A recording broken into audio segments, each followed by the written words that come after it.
Golden State Media Concepts Baseball Podcast.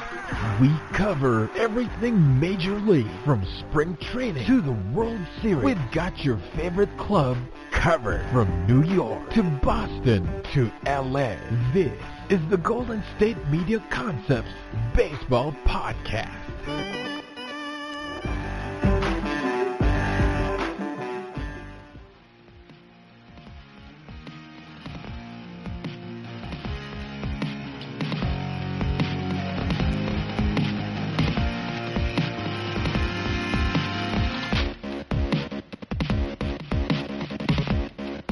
Hello everyone, and welcome back to the GSMC Baseball Podcast, brought to you by the GSMC Podcast Network. I'm your host, Jack Ridenauer, and we have a wonderful episode ahead of us today. Hope everyone enjoyed their weekend. I had started to pick up momentum with school work, so first weekend in a while that I spent time doing homework, so that was a little bit of an adjustment, but glad it got finished.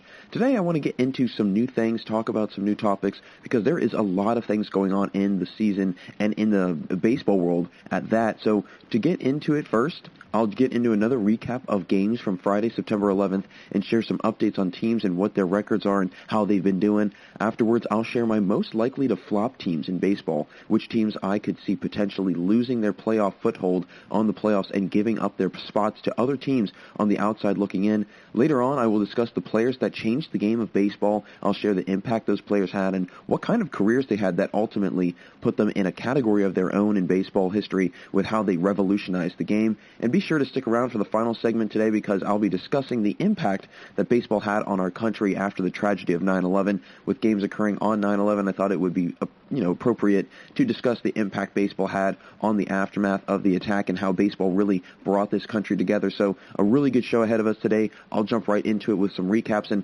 Friday, there was a lot of really good games, a couple doubleheaders as usual, making up a lot of canceled games from before. But I'll get into the first game, Cubs-Brewers, and Brewers winning in a very close decision, 1-0, actually winning in the bottom of the ninth. Ryan Braun walking off the game with a sac fly. So a very quiet, kind of uneventful game that turned in favor for the Milwaukee Brewers. They are now 20-22 on the year, while the Cubs moved to 26-20. So that NL Central is getting very interesting. I don't think anyone's going to catch the Cubs, but I think that the Brewers and the Cardinals, they're going to be a very interesting two teams to watch as the season continues on and really starts to wind down here, because they have 10 games left against each other, and neither team has played each other this season at all, which is very unusual, especially for the Brewers and Cardinals. They're division foes, and they've had a long history in the last 10-15 years against each other. So the fact that they haven't even played each other yet, and there's 10 games remaining that they will be facing off against each other,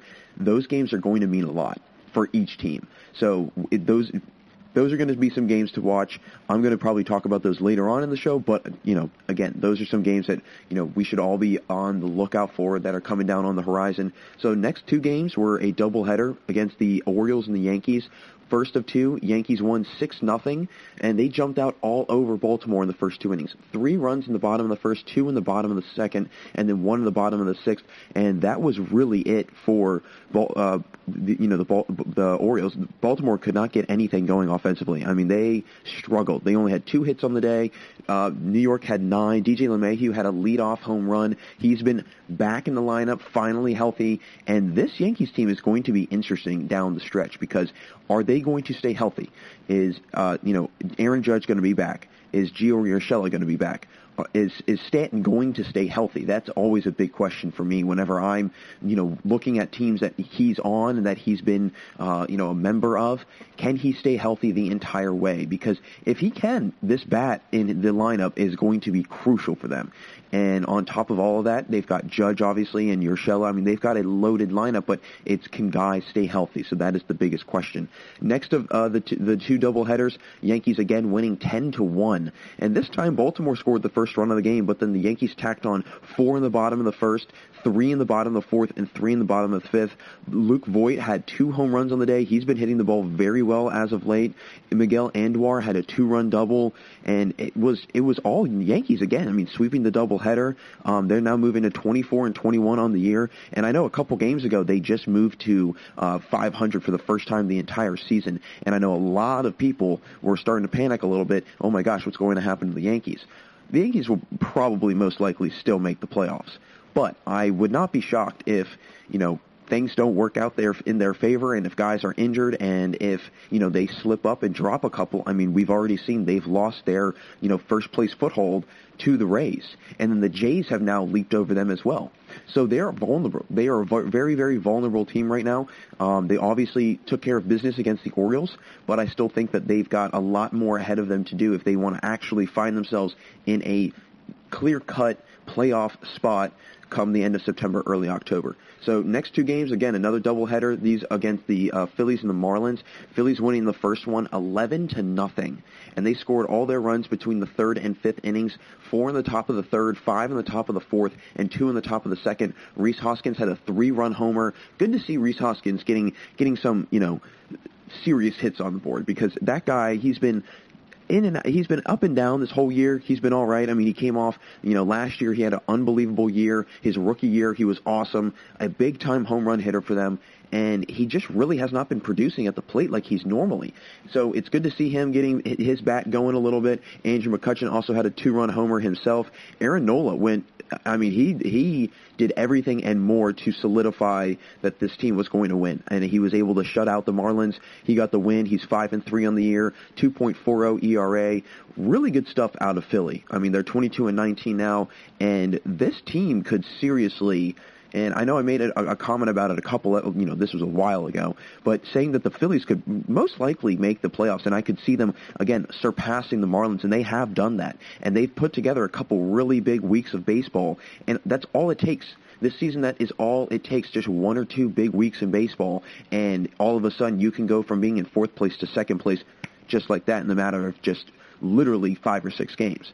So the next game of the of the 2 games, Phillies losing this one to the Marlins 5-3, and the Phillies now again 22-20 now. But really good stuff out of Miami. I mean, they're now 21-20. They're moving over 500, and they're still hanging right there. I mean, they've got a little wild card spot. They're in the last 2 spots of the playoffs. So if they keep playing the way they've been playing, and they keep chugging along as best as they can and keeping this momentum going, and especially with the bats, I think that's going to be the biggest question is, can Miami's bats produce? I know that Starling Marte's batting average has dwindled down since he's come to Miami. I know Brian Anderson, he's been pretty consistent for most of the year. Miguel Rojas has been playing very well, even though he's only seen action in 24 games. But still, they've got pieces. Jesus Aguilar has also been hitting very well. They've got pieces that can produce for them and that can perform for them. It's just a matter of them actually performing. So that's going to be my biggest question. Can the hitting perform, and can the pitching do its job? Clearly did not do it in the first game of the doubleheader, but in the second one they definitely got the job done. Second game, this one finished up in 12 innings. Braves, Nationals winning 8-7, and Michael A. Taylor with a huge walk-off hit. Really big stuff out of Michael A. Taylor. And again, another guy to make note of in this Nationals lineup. He's really hit or miss. He's a very hot or cold hitter. He's either they nickname him Michael K. Taylor because he strikes out so much. But he's a great glove in the field, and he can be a good hitter. So having him kind of as almost like a secret weapon, if you will, that's going to be big for them. Obviously not this year because they're clearly out of the playoffs, but for the years to come, if they can keep him around and if he can actually have a really, really good year, I think that he's going to be a player that they're going to really enjoy having. And I think they've had, a pretty solid, they've done well with him in the lineup in many, many instances. So it's going to just be a matter of can he continue to play well, and clearly he did on Friday. First 3 runs of the game were scored again by Washington in the bottom of the first, and then they tacked on another 2 runs in the bottom of the third. So they go into the 4th inning with a 4-0 or 5-0 lead, and then Atlanta put on 2 of their own. Then Washington put on 1 in the bottom of the 5th. Atlanta answered with 1 in the top of the 6th, and it was a 3-run top 9 inning that propelled this game into extras. And obviously Washington is completely out of this playoff race. They're 17-26. Even if they had, all of a sudden 3 All-Stars just fell onto their team, they would literally need to have to win out the entire rest of the season, and they would need the Phillies and the Braves to have some sort of catastrophic meltdown in the next 2 weeks in order to even have a remote chance of making the playoffs. But at the same time, it's still not a great sign moving forward for this team that if you're giving up 3 runs in the top of the 9th inning, you can't expect yourself to win ball games, be in the playoffs, if you aren't able to hold teams and you can't, get the job done. You go in top 9, you've got 3 outs, and that comes down to the bullpen. They had a nice lead cushion. Obviously they were up 3 runs because that was, what led them into extras. So why, the bullpen usually is pretty decent for them. Their pitching, they've always been known for their pitching. Obviously their rotational pitching, their starting pitching a little bit more than their relief pitching, but still, the fact that their bullpen can't come in and get the job done and shut down the opposing team and, get through the inning efficiently and get the win, that's not a good sign moving forward at all. So maybe in the offseason we could see them start making some moves for their bullpen. But ultimately, Taylor was able to walk it off for the Nationals. In the bottom of the 12th, the Braves moved to 26-19, still in first place. And let me tell you what, they're going to be a fun team to watch in the playoffs. Next game, an absolute whomping Mets-Blue Jays. Mets winning 18-1. And this was in part due to a 10-run 4th inning. 4 runs were scored in the top of the 3rd as well, and then they just kept tacking on the runs. 2 in the 7th, 1 in the 8th, 1 in the 9th, and this is very similar to, the Brewers' 19-0 win the other day. Braves had 29 runs against the Marlins. Some of these teams are starting to really put up some huge offensive numbers as these, the last few weeks of baseball play out. That's a lot of runs. They had 18 runs on 19 hits, so very efficient, did a nice job at driving in those runs. DeGrom picked up the win. He's 4-1 on the year, 1.67 ERA, very similar numbers to how he was the last 2 years. And if he continues to perform the way he's been performing the rest of this season, he's going to probably take the Cy Young. I hate to say that because I know in the last episode I talked about Dinelson Lamet. I think that he's really good and that he should get some notoriety, some sort of mention of the Cy Young in with his name in that conversation because he's been pitching that well. But Jacob deGrom, hats off to him. He's been playing out of his mind the entire season. Mets are 21-24 now on the year, while the Blue Jays moved to 24-20. Blue Jays are going to be a fun team to watch in the playoffs. If they can continue to play the way they've been playing and they can hold on to that playoff spot, I'm going to be really excited to see them play in October.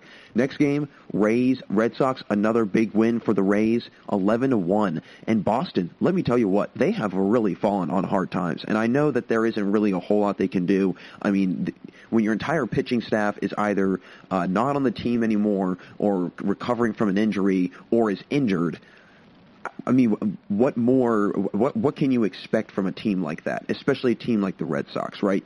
And they do have good hitters, obviously. Bogarts is very good. And Benintendi's done a nice job. Verdugo's done a nice job.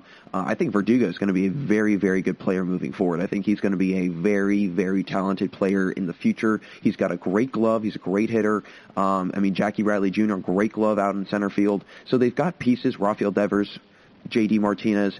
It's just really a matter of, the pitching, obviously. And some of their hitters have not performed like they should. I know Rafael Devers has struggled. J.D. Martinez has had a rough year. Bogarts has actually had a very good year.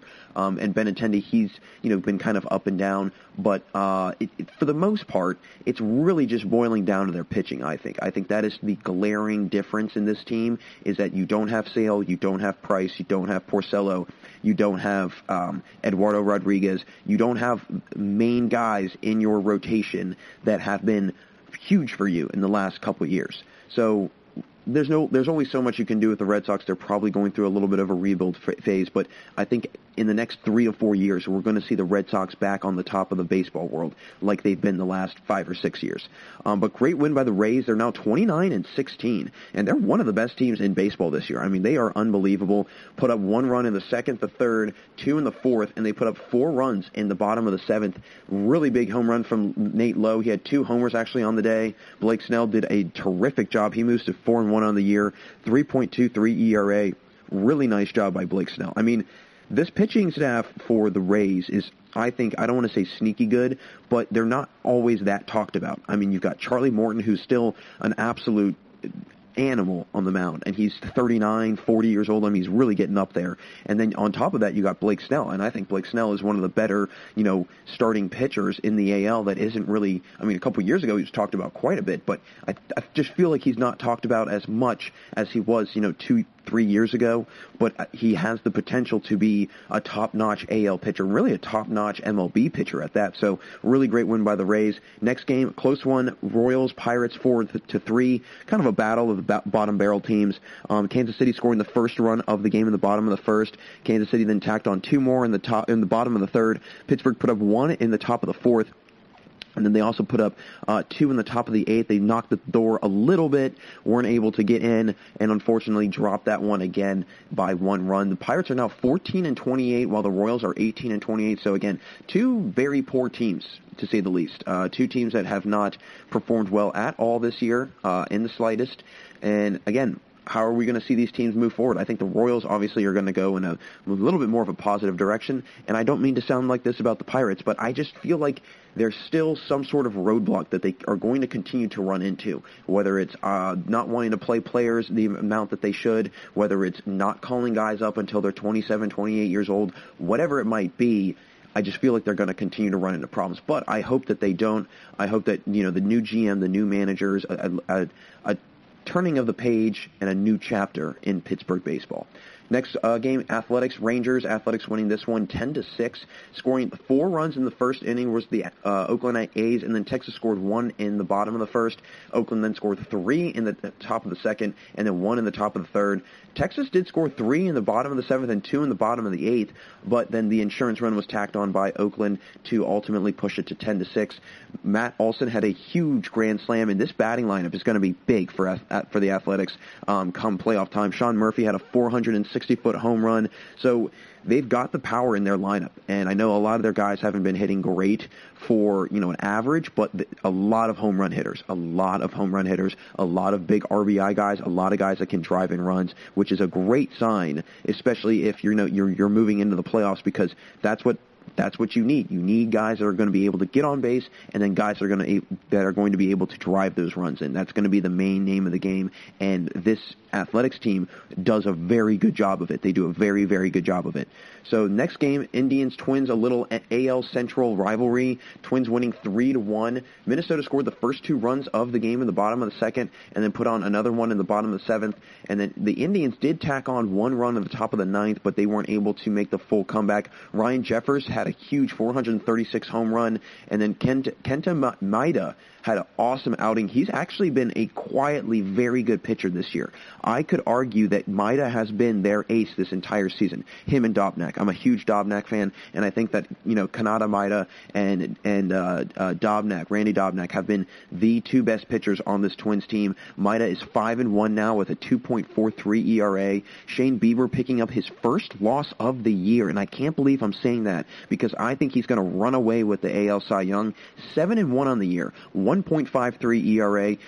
He is unbelievable. Shane Bieber is one of my favorite pitchers in the league. I think that, it's unfortunate they don't have Clevenger anymore, but in all honesty, with how good Shane Bieber is, it's okay, because Shane Bieber is equivalent to having, 2 solid pitchers, because he's that good. I think he's going to be a top-notch ace for many years, and I think that we're going to see a lot of really, really good stuff out of Shane Bieber, and I think he's going to have a very bright future ahead of him. But big win by the Twins, a much-needed win. Again, those teams keep shifting around atop the leaderboard in the AL Central. Twins 28-18, while the Indians are 26-19, so things are starting to get really interesting in the AL Central. Next game, another 2 AL Central rivals, Tigers, White Sox. White Sox winning 4-3. They moved to 28-16, and all runs were scored in the 6th inning. So a very interesting 6th inning. Chicago scored 4 in the bottom of the 6th, while Detroit scored 3 in the top of the 6th. Eloy Jimenez had a 3-run homer for the Tigers. He's been hitting the ball very well lately. For the White Sox, He's been hitting the ball very well for the White Sox. Jose Abreu leads the team in home runs, but Eloy Jimenez is right behind him. And having his bat in the lineup, mixed with Abreu, Nick Madrigal's been having a pretty solid year. Tim Anderson has finally woken up. His bat has finally gotten to go a little bit. This is a very dangerous team. They're a top 5 hitting team in baseball, and they have the numbers to show it, and they've got some really good pitching too. I think that this White Sox team is going to be a little bit of a sleeper in the playoffs. I think that they're going to make a quiet run, and that whomever they are going to face off against, they better bring their A game, because the White Sox bring pitching and can they bring hitting? And if guys like Jimenez and Abreu and Anderson continue to produce like they've been producing the last couple weeks, whoever they run into is going to have massive problems, I think. So, really big win. Great job by Eloy Jimenez and company. And they're able to move to 28-16. Tigers are 20-24, so they're kind of starting to slip a little bit, but they're still, hanging on to those final playoff hopes as we wind down the season. Next game, Reds-Cardinals. Reds winning 3-1. Reds have been very disappointing. They've not lived up to the expectation that I don't think anybody has or anybody had set forth for them.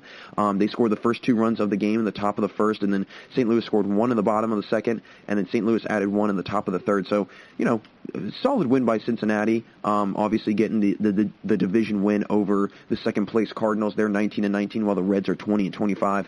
But I don't see this Reds team making the playoffs. I mean, they're in the 4th spot. They're 4 spots out of the wild card, and they've got to get over, the Rockies, they've got to get over the Brewers, and they've got to get over the Mets. And I really don't see the Reds playing better baseball than those 3 teams as the season continues on. I really don't see that. So, unfortunate for the Reds, they weren't able to capitalize this year on the guys that they have. But hey, like I said, all it takes is 1 week of really good baseball this year. And if they have 1 week of a really good baseball, they could immediately change their playoff hopes. But again, will that week come? And they're running out of time. So can they do it before it's too late? Next game, Angels-Rockies. Rockies winning 8-4. They move to 21-23. So again, Reds are starting to win. Rockies, all of these teams that are starting to really try and chisel their way into the playoffs, they're really trying to knock at the door. And, I mean, they're continuing to play well this late into the season. Angels scoring the first 2 runs of the game in the top of the first, and then Colorado putting on 2 runs in the bottom of the third. And then in the bottom of the 5th, Colorado also added another run. But it was a 5-run bottom 9th inning. The Rockies came back and won in dramatic fashion. And, I mean, Charlie Blackmon, how good has he been this year? Charlie Blackmon has been absolutely out of control. He has been one of the best hitters in baseball the entire season. Walk-off grand slam. How better to describe the season that Charlie Blackmon's been having? I mean, he was flirting with 400, having a 400 batting average for an entire year. At one point, it was almost a 450. So the guy's just a flat-out hitter. And I've said to many people in the past, I feel like he's he's not talked about enough either. I think that, he does kind of fall in the shadows of Tatis, Bellinger, Yelich, all of those guys that we hear about so much. And Charlie Blackmon, I mean, he's consistently a top 3 hitter in the NL every year in terms of not only power numbers, but also contact numbers. He's got a really great swing on him, and he's a great hitter. So I think that people need to pay a little bit more attention to him in the Rockies because they've really started to build themselves a solid team for the future. Next game, and this was the last game of the evening, Mariners D-backs. D-backs winning 4-3. 3 runs were scored by Arizona in the first inning, and then both teams tacked on a run in the third, and then Seattle put on 1 run in the 7th and 1 run in the 8th. And that was all that she wrote for the Mariners. Mariners are 19-25. Again, they're really trying to knock at the door for the playoffs. And, they could maybe make it, but they would have to have a lot of teams start to kind of fall off here the last 2 weeks because they have not been playing, out of their mind themselves per se. So if they were to pick up the slack the next week or two, again, a similar situation like the Reds, it takes 1 good week of baseball, and then all of a sudden you have an entirely different outcome in your season. So could we see the Mariners having that kind of season and kind of that finish for this year? So that's going to wrap it up for this segment. Really great slate of games on Friday. A lot of stuff that has been going on. Don't go anywhere after this commercial break, folks, because I will discuss my potentially biggest flop teams in baseball and whether or not they could lose their playoff spots. Folks, stay right there. We'll be right back here on the GSMC Baseball Podcast. This is your ultimate stop for everything sports. The Golden State Media Concepts Sports Podcast. Should I say more? From the NFL, MLB, the NBA, to MMA, it's all in here. The Golden State Media Concepts Sports Podcast. Listen now.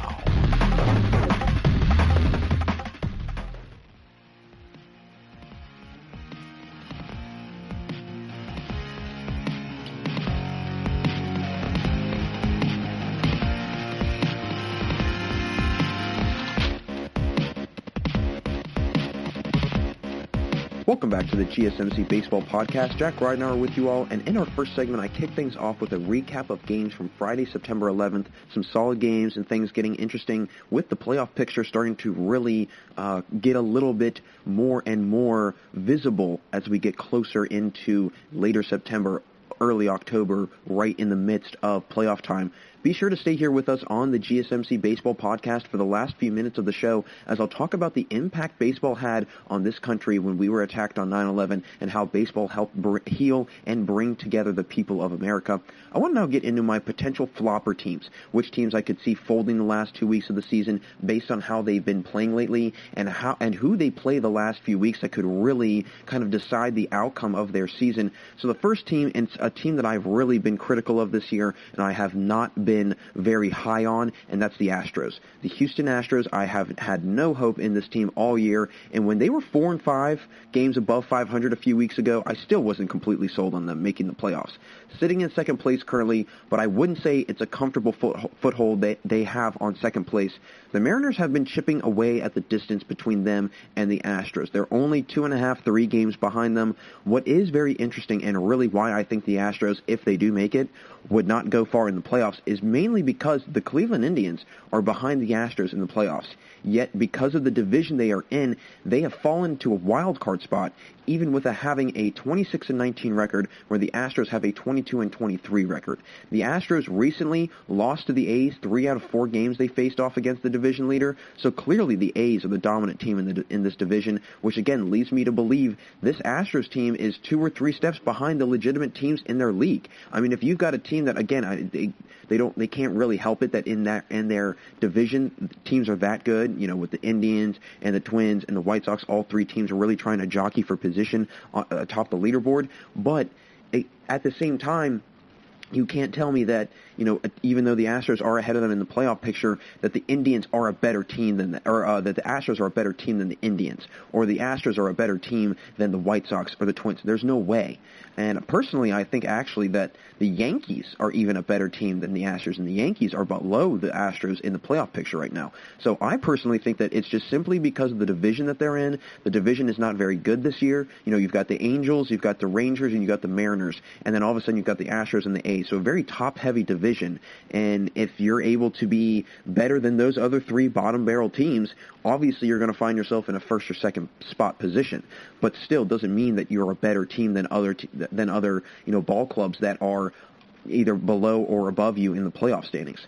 An offense that has been incredible the last 2 years. I mean, they have really fallen on hard times this year. Carlos Carrera, he leads the team in hitting with a .284 average, and as a team, they are 16th in baseball with a .244 team average. So clearly not doing the damage this year that they have done the last few years from the plate, from being the number 1 offensive team a year ago and making the World Series to being the 16th ranked, you know, batting average in the league and being a 6th seed in the playoffs picture.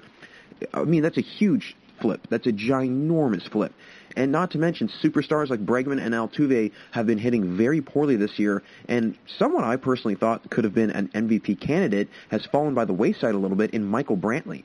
I really don't see this team finishing out like everyone thinks they will, and I feel that they will flop big time come the end of the September, you know, beginning of October time. It's just, I think it's a matter of time before we see the Astros crumble and, you know, somebody kind of inserts themselves into that playoff spot, and, you know, who knows who it could be. But again, they don't have a whole lot of teams kind of knocking at the door in their said division, and so as a result, it makes things a little bit easier for them in getting into the playoffs. But I really don't see that happening. Next team, the Yankees, and although they have strung together a couple of wins recently, the Yankees, I think, are going to wind up just barely missing the playoffs. Do I think that it will actually legitimately happen, though? Probably not, because it's the Yankees, and they always find a way to make it to the playoffs. They're one of the most storied and successful ball clubs of all time, so they will find themselves in the playoffs. But don't be surprised if they do flop the last week or so of the season. They take on the Blue Jays 7 more times before the end of the season, and the Blue Jays have taken hold of the second-place spot over the Yankees. They recently dropped 2 of 3 to the Jays, who have been playing out of their minds lately. Toronto has been unbelievable, being led by the heavy bat by Teoscar Teoscar Hernandez, who's been out of his mind from the plate this year. Really great stuff. Hyun-Jin Ryu has been doing his thing on the mound this year. So clearly this Blue Jays team is a legitimate team. I mean, Bo Bichette, when he's healthy, can be very good. They've got Vladimir Guerrero Jr., they've got Kevin Biggio. They've got pieces that are going to be good for them come late September, early October. It's just a matter of, not many of those guys have been in those big playoff pictures. Now, it does help that they've had Hyun-Jin Ryu, who's been in a World Series. He's been in playoffs before, so he understands what it's like to be in those points of the season. But can everybody else rally around, him and kind of take hold and follow his lead? We'll have to see. We're going to have to see how, they respond in the playoffs. They don't have to face off against the Rays anymore. That's the Yankees. And that's a team that has really had their number this year. I mean, they're taking 8 of 10 from New York this season, so that is a huge sign that, there might be a little bit of a switch atop the AL East for the next 2 or 3 years. I mean, the Rays have really started to bud and find themselves atop the AL East and being that leader in, the standings. The Jays are, who the Yankees should really be concerned about, mainly because they have turned things around, recently taking 3 of 5 against the Red Sox and 2 of 3 against the Yankees. And with the Jays heating up, the Yankees starting to plateau. It's going to be a challenge for the Yankees to turn things around. With Aaron Judge still battling an injury, Gio Urshela also injured, Stanton has been in and out of the lineup. LeMahieu has been hitting the mess out of the ball this year. He's batting .359, second best batting average in the MLB this year. But the Yankees are going to have to hope that they can get everyone back to 100% before the last week of September, because if not, this could be a really long offseason for New York, and I really do think that they could miss the playoffs. Now, it would be just barely that they would miss, but they would still miss the playoffs. Next team, St. Louis Cardinals. Now, this team and another team I will, again, mention later briefly, I could see possibly flopping. But at the same time, I could see them making it to the postseason. The main reason I see them flopping is they have 10 more games this year against Milwaukee. Like I mentioned in the last segment, 10 really, really big games. And mainly because of all the canceled games they have to make up from when the Cardinals had their COVID-19 outbreak. The two teams have not played each other once. So, and that is still so mind-blowing to me that when I say that out loud, that the Cardinals and the Brewers have yet to play each other this season, that is just such a puzzling statement. Because they are such, serious, strong division foes, you would think that they'd played each other at least 10 times already, but they haven't because, again, of all the COVID-19 outbreaks that the Cardinals had, and, the whole entire, 2 weeks, 17 days or whatever it was off of baseball that they had. So it begs the question, are the Cardinals going to know what to expect going into that matchup? The Brewers have been struggling a little bit in September, but they are usually, starting to heat up right around the end of the season, especially the last 2 years. That is, the last 2 years that they've really made their case and really made their presence known with how they're able to put together crucial needed wins and play baseball that they need to play if they want to. They're very good at when they've got themselves backed into a corner, how do they respond, and they go out and get the necessary wins that they need, and it propels them into the playoffs. They took down the Tigers last week 19-0. So, again, the Brewers have the capabilities of being a dangerous team. And with the Cardinals being a very good pitching team, it will make for a very unique 10 games that two teams will play. The other games the Cardinals play are against the Pirates and the Royals. So 2 bottom-barrel teams that they should have no problem with. So it will really boil down to these 2 games, or these 10 games against Milwaukee. We'll see how this one unfolds and if the Cardinals can keep that hold for the playoffs or if they will flop towards the end. Next team, San Francisco Giants. I mean, this is a big fringe team for me. They were horrendous to start the year, started to gain momentum, and currently are sitting in the final playoff spot for this year. They have been playing very well in September, but they are going to have a rough road ahead to finish out the year.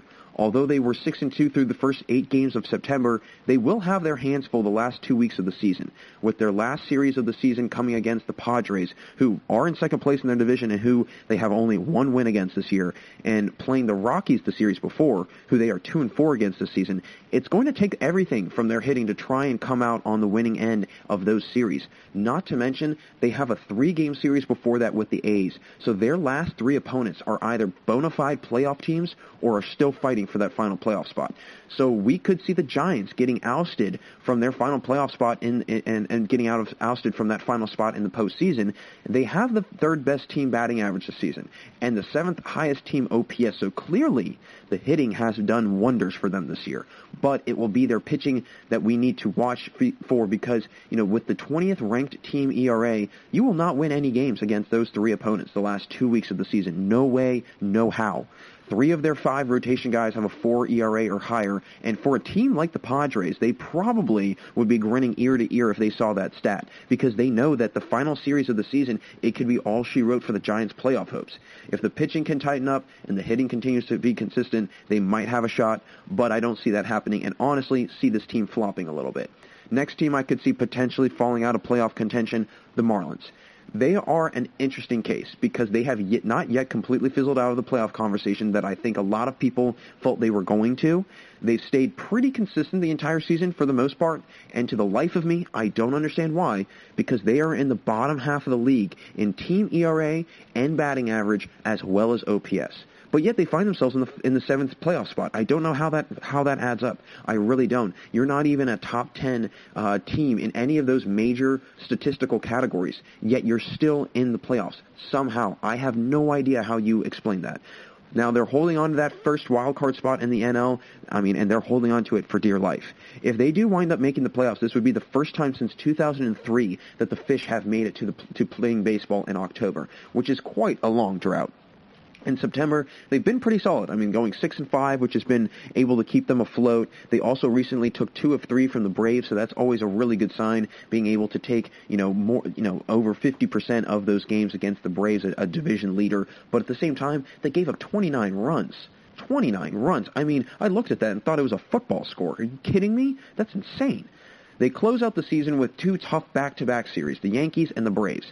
Now, although they did recently do a nice job against the Braves, like I mentioned, they surrendered a league high this season, 29 runs. And if you are the Marlins, if you are any team in playoff contention, you cannot allow that to happen. Especially at this point of the season, teams should not be scoring runs like that, especially if other teams are doing their job defensively and pitching-wise.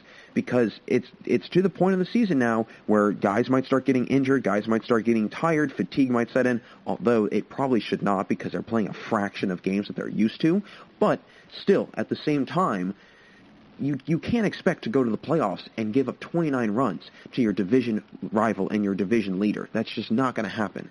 And it's the run record was actually one shy of the modern day record. So this is a team that could give up quite a bit of offense if they are having an off day. They are 3-3 against the Braves this season and haven't faced off against the Yankees, who are 11-8 against NL East teams this year. So right there, the odds do not seem to be in favor of the Marlins.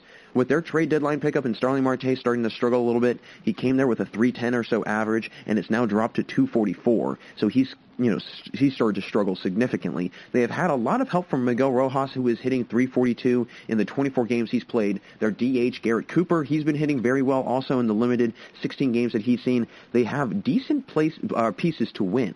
Rojas, Brian Anderson, he's been steady for them all year. Jesus Aguilar is having one of his better years in recent memory this season. So they do have the potential to win.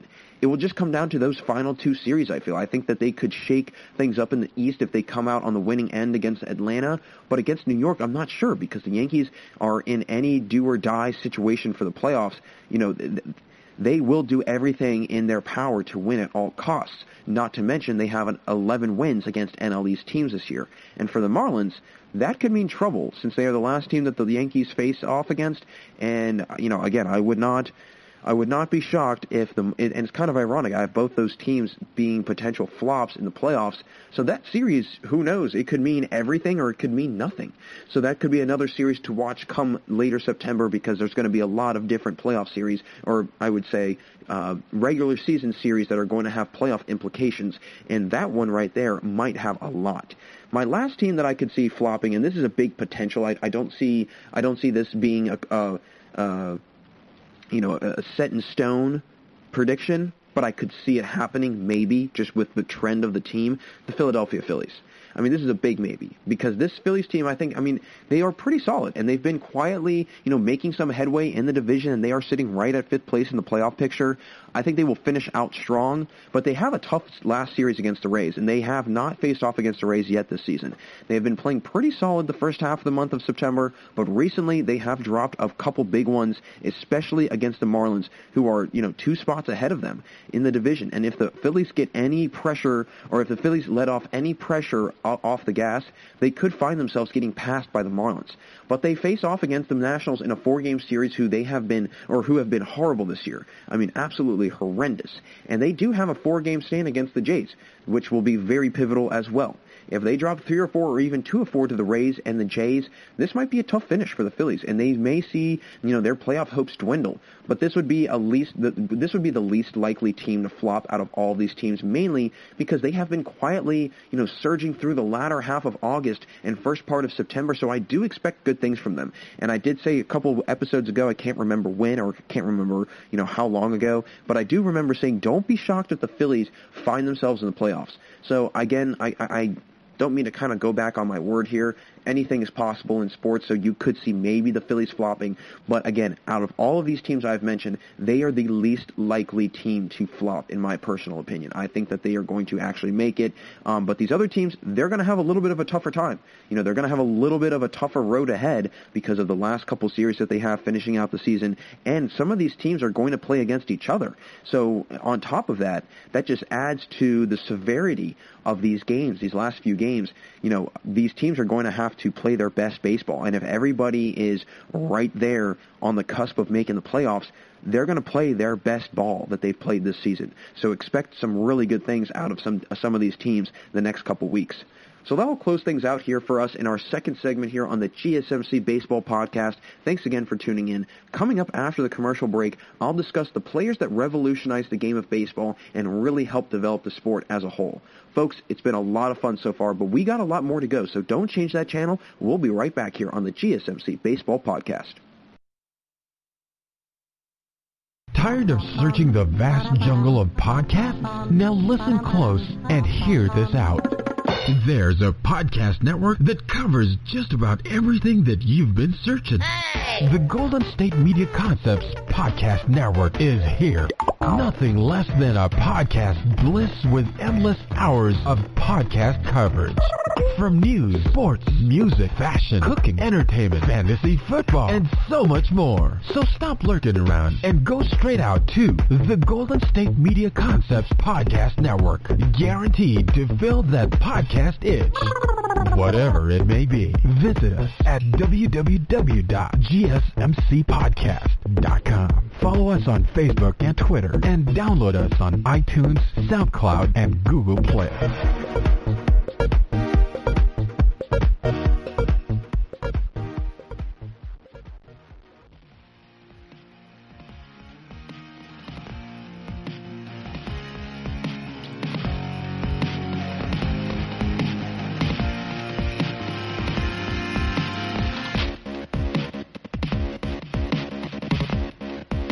Welcome back to the GSMC Baseball Podcast. Great to have you all still here with me today. Jack Ridenauer again, and we just finished up discussing the teams in the playoff picture now that will have the highest chance of flopping towards the end of the season and wind up falling out of the playoff picture.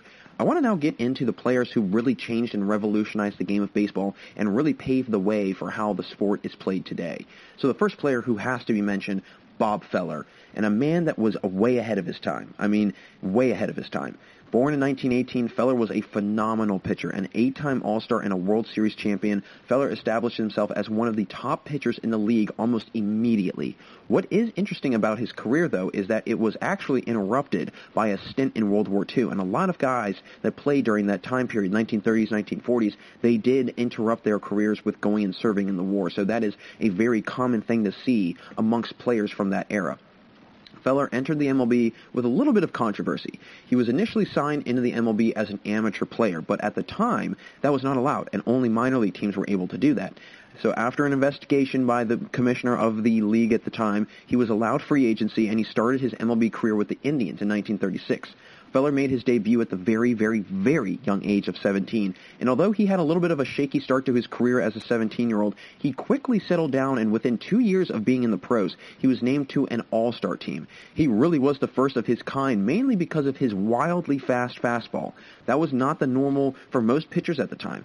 And in the earlier days of baseball, pitchers were not, throwing mid to high 90s on a consistent basis. But Feller made it look easy with his ability to touch 98 miles an hour. And again, in the 1930s, if a guy was throwing 98, 100 miles an hour, he was probably looked at as a phenom. And Feller, it was a phenom. And again, in today's age, there's a much more of an emphasis on power pitching, throwing the ball hard, working out, and improving your speed and your velocity on your fastball, doing outside other things. Back then, that was not a thing.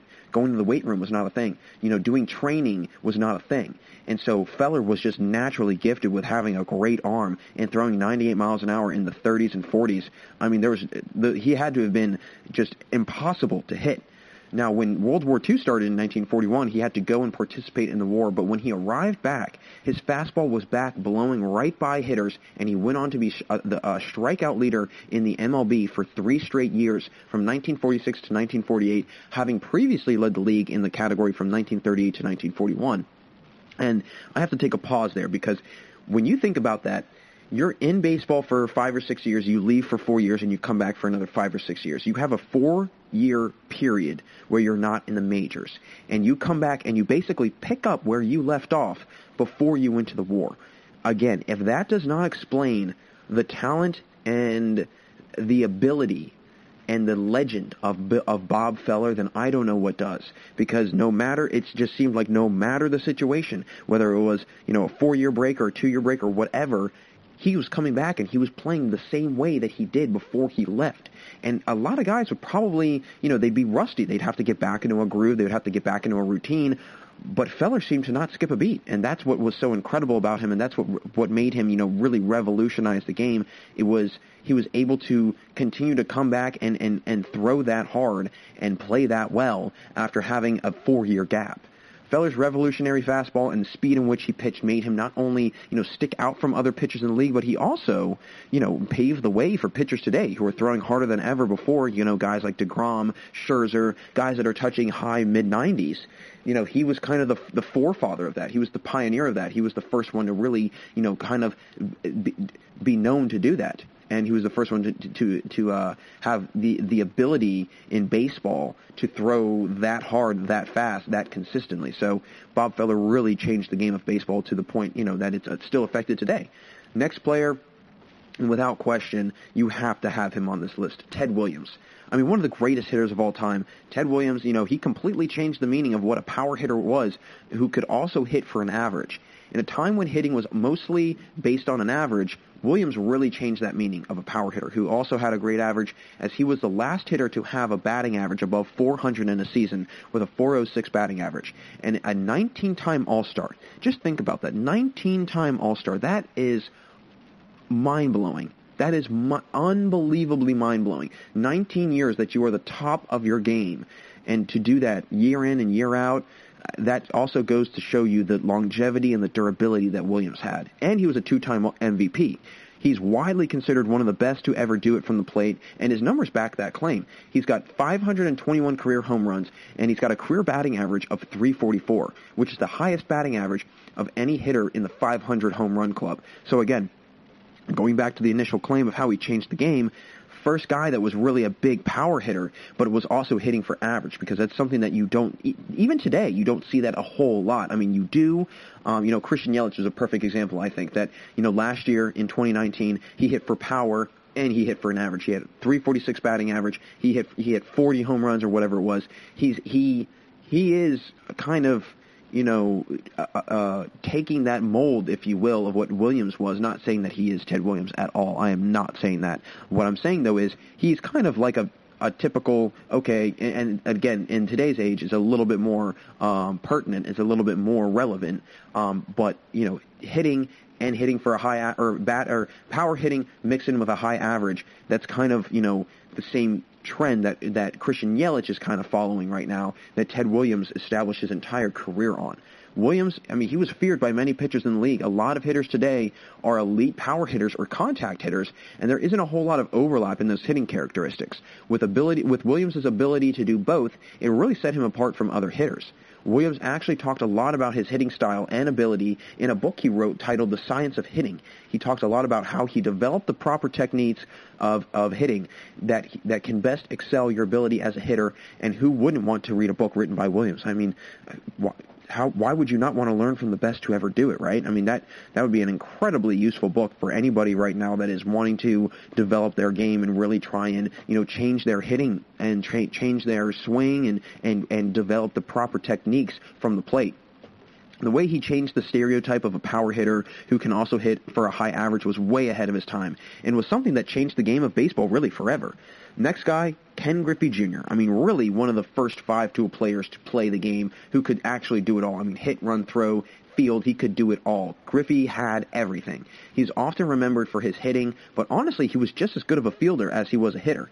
13-time All-Star, 10-time Gold Glover, Ken Griffey exploded on the scene with his incredible hitting, his highlight reel fielding, and the signature shoe line that he started with Nike. This is another instance as to why Griffey really revolutionized the game because of the endorsement deals he made and almost his mainstream appeal with clothing and shoes that would promote him as a player. When you think about it, not many players at that time had shoe deals and were making massive clothing company contracts that were playing baseball at that. Okay, most of it was, guys that might have been playing basketball or football or, track and field athletes or whatever it might have been. You did not see, back in the 90s, a whole lot of baseball players signing shoe deals with the largest shoe company in the world. And Griffey was, again, at one time, a really big part of the Nike brand with his shoes and clothing. And to this day, I mean, it's still a very popular shoe line. He dominated the 90s with hitting and fielding, being named to an all-star team in every year in the 90s. And what is really wild is that when he participated in the 1993 home run, he actually hit the warehouse that is beyond the right field wall at Camden Yards in Baltimore, and he is still the only player to ever conquer this feat. So an incredible, incredible thing to do. He's also known for playing with his father, Ken Griffey Sr., and they are actually the first father-son duo to play on the same team at the same time, which I think could, that would be really cool, experiencing something like that with your dad and playing at such a high level alongside a person who you watched growing up that really gave you the interest and love in the sport that you were playing. Griffey's ability at the plate and his fielding, that really solidified him as one of the best of all time, but also one of the few modern-day 5-tool players that guys like Mike Trout are talked about so highly for having that ability nowadays. So, again, Ken Griffey was a little bit ahead of his time. He was kind of, I don't want to say he was the Mike Trout before Mike Trout, but the concept of a 5-tool player, Ken Griffey was one of those really first ones that really changed the way baseball was and really changed, how I think baseball players approach the game of baseball. Also, an incredible baseball player. I mean, watching him, even towards the end of his career, I was, pretty young towards the end of his career, so I don't have incredible memories, but I do remember those last few seasons, when he was with the Reds, and I mean, it was just so much fun watching him play, right? And his signature swing and, just the entire essence of Ken Griffey Jr., it's just something that is indescribable, right? I mean, he was such a fun player to watch. Unfortunately, I did not get to see him really in his prime, but, and if I could have, I would have absolutely loved him, and I probably would have been, a humongous fan of his. Next guy I have to mention, Mickey Mantle. I mean, Mantle is widely known for his hitting ability, but mainly his switch hitting ability. He's actually considered the greatest switch hitter of all time by many people, and his accolades clearly support that claim. A 20-time All-Star. Yes, 20-time All-Star. Not 19, not 18. So he actually one-upped Ted Williams in that regard 20 times, being an All-Star, the top of your game in the MLB. That is unbelievable. That says a lot right there about Mantle's ability, and he was also a 7-time World Series champion, so a great player who also won. In addition to his abilities as a switch hitter, he was also well ahead of his time with his high OPS numbers for his career, which he has the second highest career OPS total behind none other than Mike Trout. In the day and age that baseball is today, OPS is a huge stat that is looked at very intently, much more than it was about 10, 15 years ago. So for a player like Mantle to be that ahead of his time and to have a statistic that high, it shows that he really paved the way for how players are judged today for their OPS numbers. Although power-hitting baseball was not a thing at the time, if Mantle had played in today's baseball, he would have been talked about as much, if not more, than Trout is today. I think that what would have separated him was, probably the fielding that Trout has and the ability to run, but still, Mantle's hitting was none other. Like Williams, Ted Williams, he was one of the first hitters to really hit for both power and average, which is such a hard thing to do. And having that dual threat of a hitter at the plate for your team, it's no wonder the Yankees won 7 World Series with him on the team. His power hitting also led him to hitting some of the longest home runs in history, multiple going over 500 feet and one actually going a rumored 643 feet.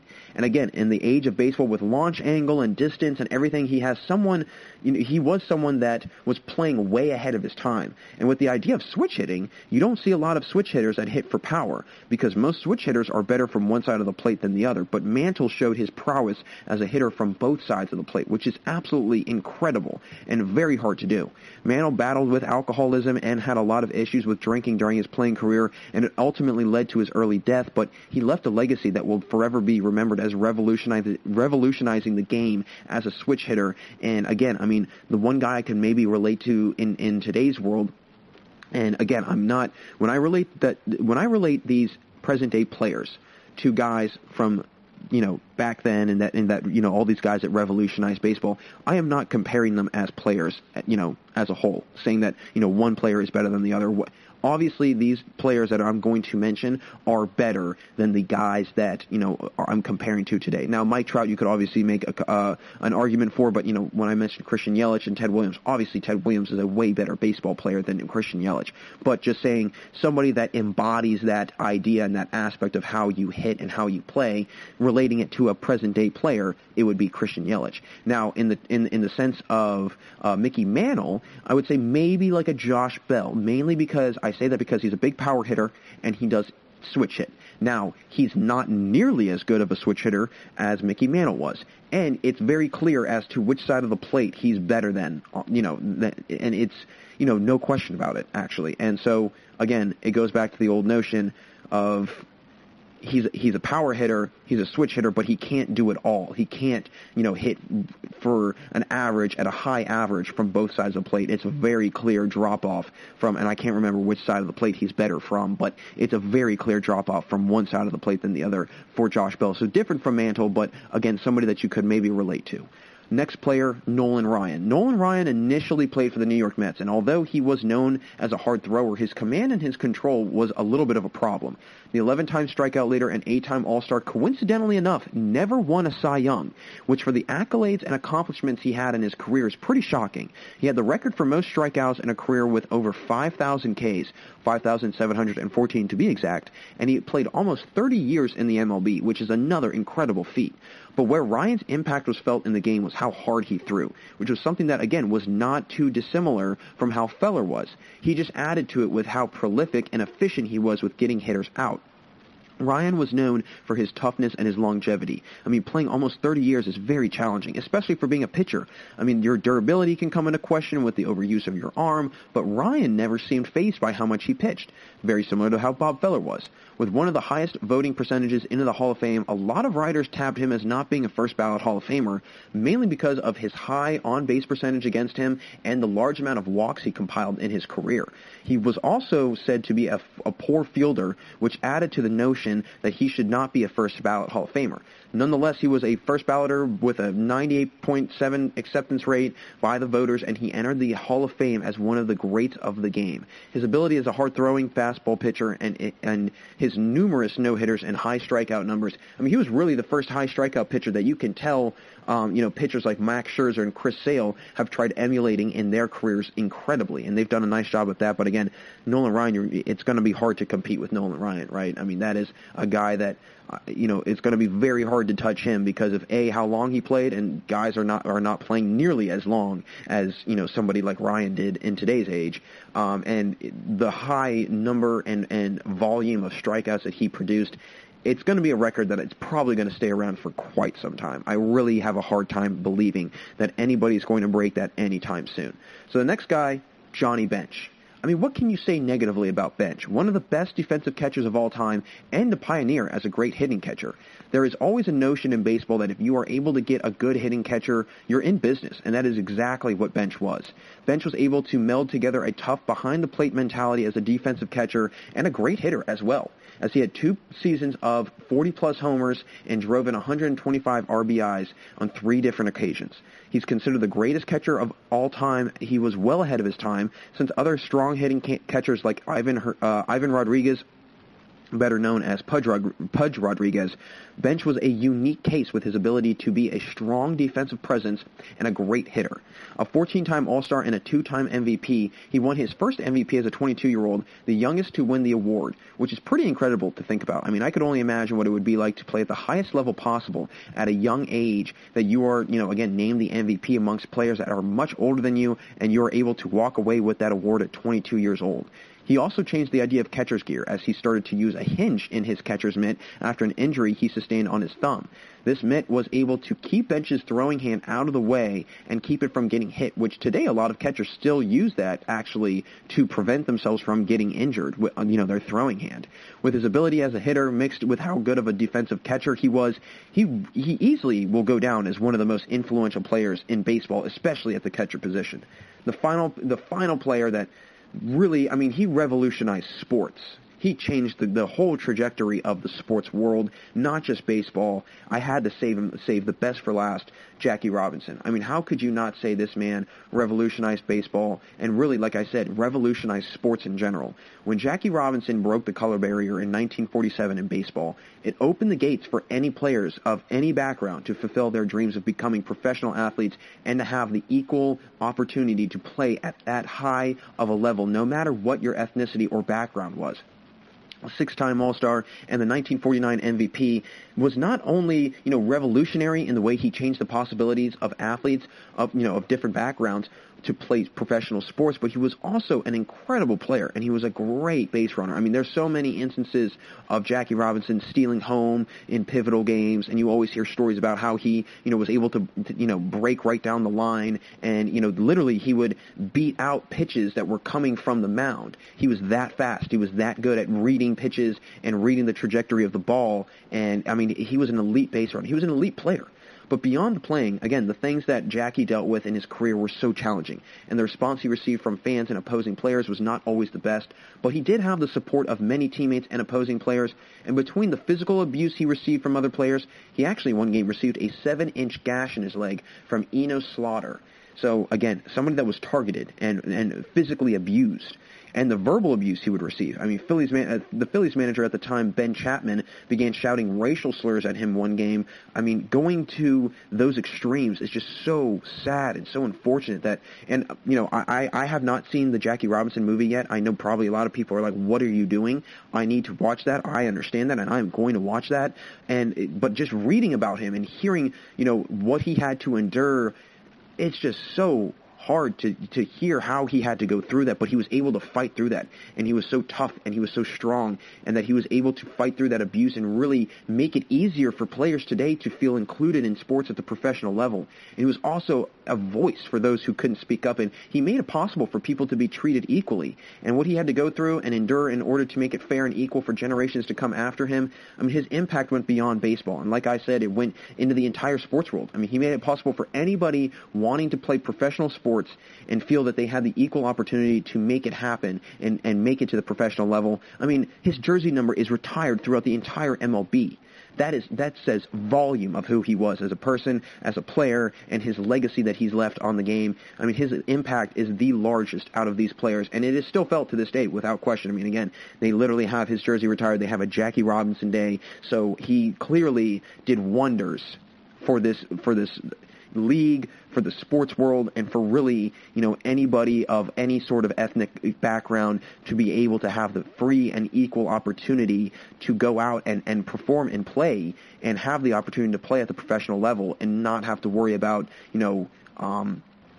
discrimination or any sort of racial issues that might, come up. And Jackie Robinson, he really made it possible for people today. And just what he did was, it just says so much about his strength and his fortitude as a person. So that'll do it for us in this segment, folks. Thanks again for sticking around today. Stay right there. We'll be right back after this commercial break for the final segment today, where I will discuss the significance of baseball in helping bring our country together after 9/11, with the day happening the other day. Don't go anywhere, everyone, because we have one last segment here on the GSMC Baseball Podcast. Want to know the latest in soccer? Then listen to the Golden State Media Concepts Soccer Podcast. From MLS, the World Cup, and the Premier League, we've got you covered. The latest updates, the hottest matches, and news on the league's top players. It's the Golden State Media Concepts Soccer Podcast. David Beckham scores the goal to take England all the way to the World Cup final. Listen now.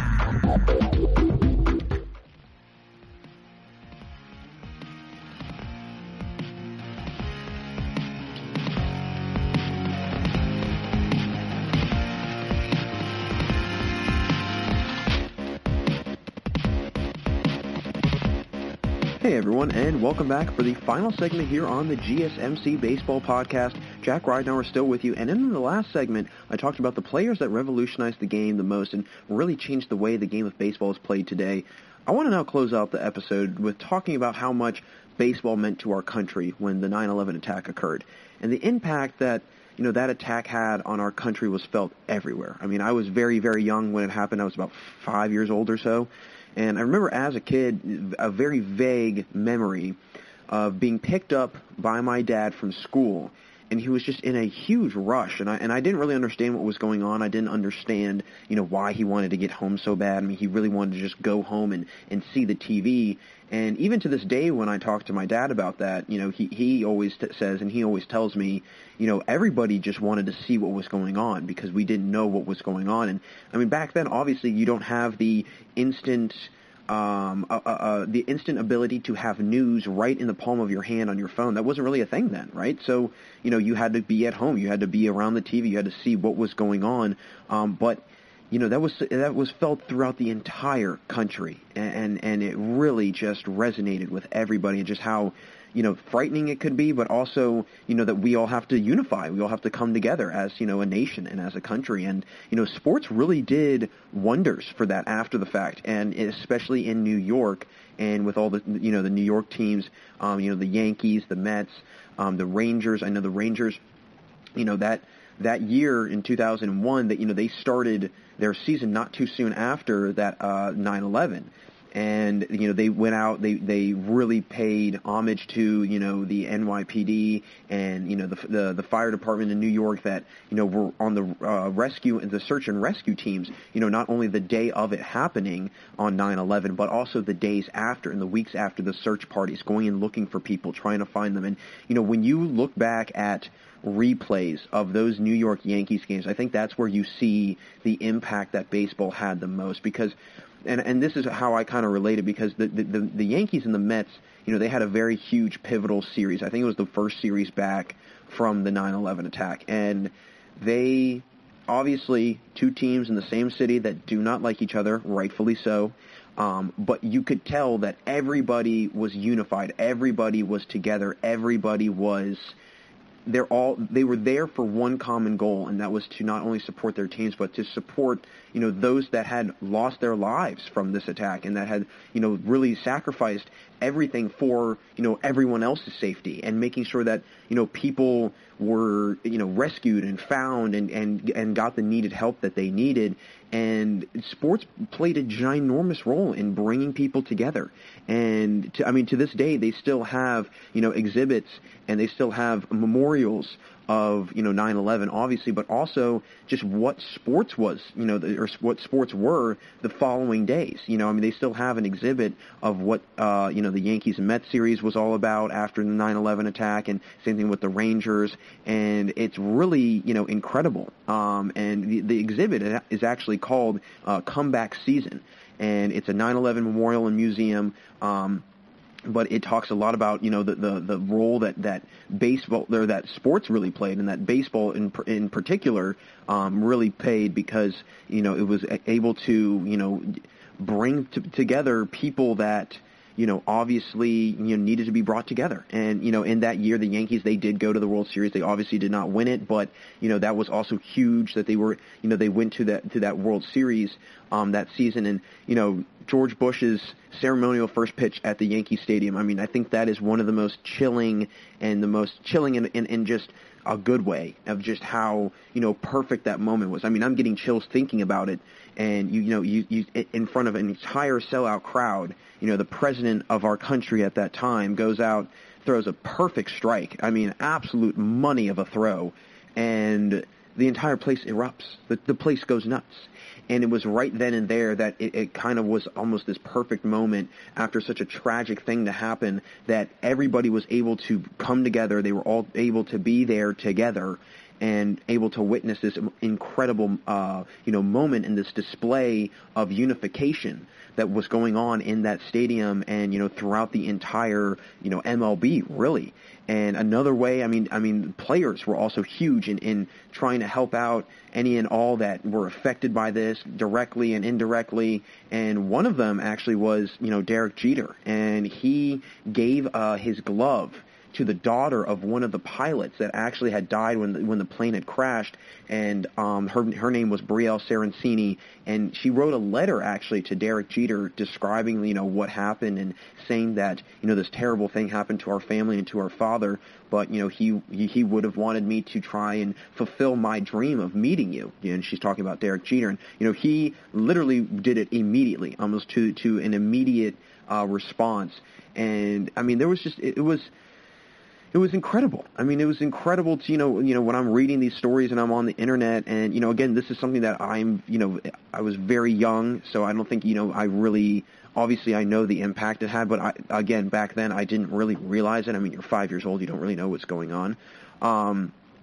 And, I think that was, again, another moment where, people realized and athletes realized, this is bigger than baseball, right? This is bigger than sports, but because we know that, let's use this, as a vehicle to almost bring everyone together and to, bring together, people that have been affected by it indirectly, directly, whatever, and just try and gather everyone together. And I was actually reading an article about it on MLB.com, and it was very interesting. I mean, they talk about the Yankees' famous interlocking, where they interlocked the NY. I mean, it was everywhere. I mean, they did it on video boards, they did it on hand painted signs that fans brought, whatever it might have been. And it was a huge, New York Yankees and America, we're with you, and it's the power and the sheer just everything that surrounded that and that statement and this just letting people know that, hey, we're all here for you. I think it was probably, and unfortunately, again, I don't remember this very well, but I'm sure that if you're, in your 30s and 40s now, it's something you probably remembered as a kid. And it's something that you would definitely, that would really resonate with you. And you would really remember, I remember the aftermath after that and just sports, the preceding days. And, not to mention, I mean, it's very fitting that the World Series was in New York that year. And again, unfortunately, they did not win. But they were able to, come together at the biggest stage of the sport in the city in which this happened. And I mean, it's you can't write a better story. And I think obviously you'd want the story to end with the Yankees winning, and unfortunately that did not happen. But again, I mean, the exhibits, and I would love to see this exhibit. I think it would be very cool to go and see, the comeback season exhibit and just, discussing, what sports were like, the days following this terrible, accident. And, and I think that, and again, it kind of relates to, and not really in the same sense, but kind of to, what's going on in today's world, with all the racial tension and, the social injustice issues that we have, or social justice issues that we have in our country that need to be addressed and need to be taken care of and need to be, figured out. Because, again, this is people's lives that are at stake. These are, people from, different ethnic, communities and backgrounds that have to leave their house feeling scared and worried of not sure what's going to happen to them. Are they going to be stopped, for no reason at all? And then, all of a sudden a gun gets pulled on them or whatever it might be. I mean, you can't live in that fear. And I think, sports, again, is doing an incredible job at bringing awareness to something like this and unifying everybody and bringing people together. The other night in the football game against the Chiefs and Texans, seeing everybody, all the players lock arms and everybody stand for the anthem and, show that we're all unified, it is very resemblant, or it resembles very similarly to how, our country was in 2001, where, again, things were, very divisive, but then something like that happened and we were able to come together. And, obviously there isn't some terroristic attack that has occurred that, it's having to bring people together very quickly and swiftly. But I think as time goes on with, the racial tensions in our country and kind of the unifying factor of baseball and sports in general, it's going to bring everybody together. It really is, and we've already seen that. And baseball had a huge role in 2001. It continues to have a huge role in bringing people together to this day. And, imagine being in the New York Yankees Stadium after that happened and just being surrounded by all of those people, all of those signs, everybody, paying respects to those who lost their lives, who went into those towers and tried to find people and, tried saving people. And, I think that it's a phenomenal thing that there was, a exhibit for it, and that there still is, and I think that there should continue to be an exhibit for this kind of thing. I think that this needs to be continued to be talked about. I think that we need to continue to recognize and remember those that had fallen before us, that went out and risked their lives to protect and defend our country. And I think that baseball, with it being America's pastime and the history that it has, and that, baseball is it's a very unique sport, and I think, a lot of people always say, well, it's a dying sport. It's going to, it's never going to die. It's never going to fizzle out, because people will always love baseball. And it's for reasons like that. It's for instances like that, where in a time of need, when our country, was down and out and we didn't really know what to do or where to look to or what direction to go in, we saw sports, we saw athletes, we saw everybody wearing, the FDNY and the NYPD patches, and again, going back to, George Bush's infamous ceremonial first pitch, that is the way that's putting the icing on the cake right there. And just how it was able to, give kind of a sigh of relief, like, okay, we're going to be all right, like, we're going to get through this.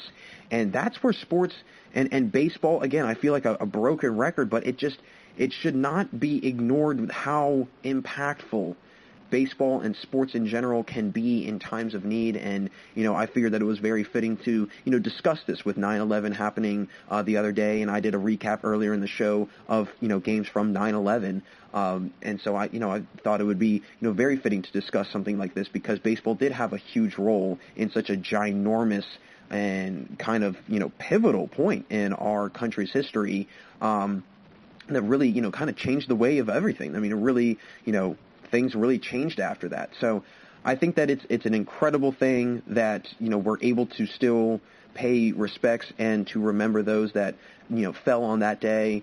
And again, it's unfortunate that there's no fans in the stands this season, because I could only imagine what 9/11, Memorial Day, or excuse me, what 9/11 on, this past Friday, what that would have looked like if fans had been in the stands. Imagine what that would have looked like. And, you always, you go on social media, whatever, and, you see the players, everybody is paying respect to it, and everybody is remembering it, because it is such a huge day in our history and in our country's, time, really.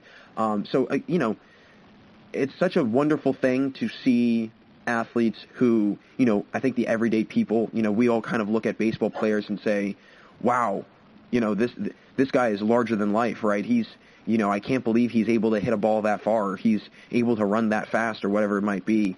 But in a moment like that, we really see that everybody is on the same playing field, and that no matter what, anything like that could happen at any moment, and that we have to come together as a country and as, fellow Americans.